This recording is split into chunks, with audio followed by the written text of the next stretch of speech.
Hello and welcome to Vikram Loves to Freelance. Now, in this particular video, I essentially want to raise an issue which has been on my mind for a very long time.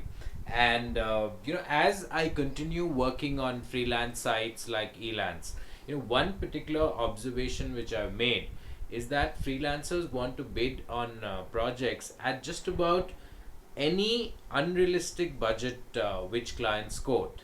And see, there are projects which are probably quoted somewhat more realistically, but then when you have contractors bidding on any and every project, no matter how unrealistic the budget or the expected quote from clients, as they specify and stipulate that, okay, I'm expecting this kind of X kind of work, and I'm expecting to pay Y kind of an amount. Now, that over time, as you gain experience working as a freelancer, you have a fairly good idea in terms of what is realistic and what is not realistic, what is doable, what is not doable.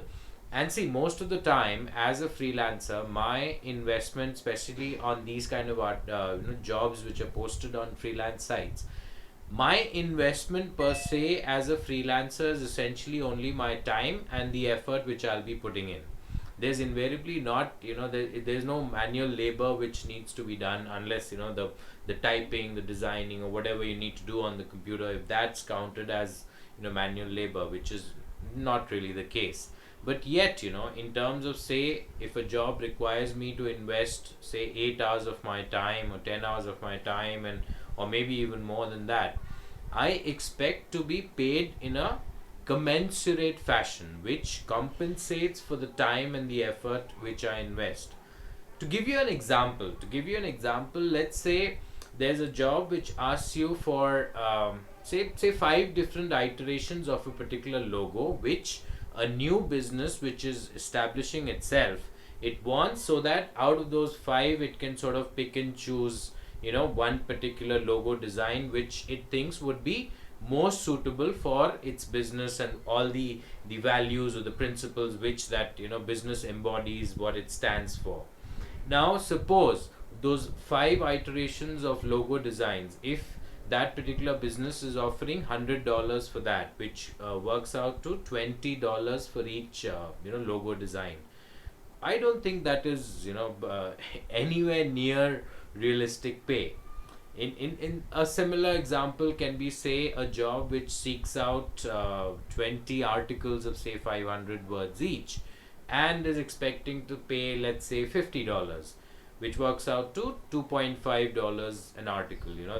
That's totally unrealistic. And yet, believe me, there are jobs posted on freelance sites which pay even worse. You have jobs which are looking to pay $1 each, or maybe even less than $1 each, for each article. So these are the kind of job postings which we are seeing on these freelance sites, and yet there are contractors bidding on these jobs. So now my aim through this video is essentially to create awareness about the fact that just because a client is quoting a certain rate at which he or she is expecting the job to be completed, you don't need to work at that rate. And if that rate clearly sounds and seems unrealistic to you, you don't need to take up that job. Believe me, these freelance sites, they have a lot of jobs, and among all of these low paying trashy jobs, there are some jobs which pay well. So I would advise all freelancers out there, even if you're a newbie freelancer who's not got much of these the feedback or the review part is largely, say, missing, even then, believe me, stick to your guns.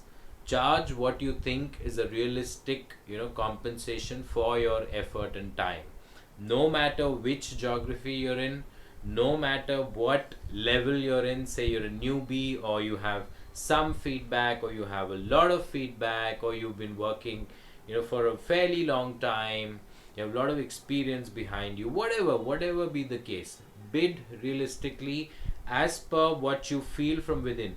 Trust me, at least over time you do get a fair idea what's a fair compensation. You do get a decent idea as you work over time. Maybe if you're completely new to working itself, then probably you don't have much of an idea of what to code. But over time, you do get a decent enough idea.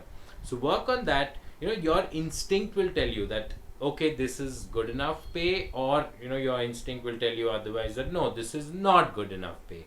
So whatever the case, you will get a fairly good idea. So work on your instincts, work on market dynamics, work on costs in your local environment, your local economy.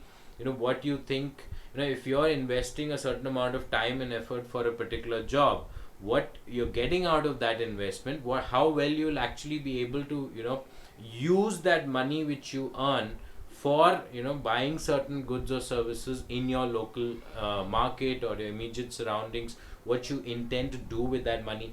These are all things which are so important. Unfortunately, a lot of freelancers have brought the market into what I call a sort of a chaotic situation, where they themselves quote unrealistically, the clients in turn continue having sky high expectations and yet paying pittance for that, and then it's a cycle which is continuing. The clients are quoting quote expecting unrealistic quotes, and the contractors are in turn more than happy to give them those unrealistic quotes.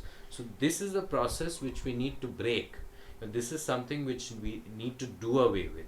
So I hope that through videos like this, at least some awareness on this aspect is created. Cheers.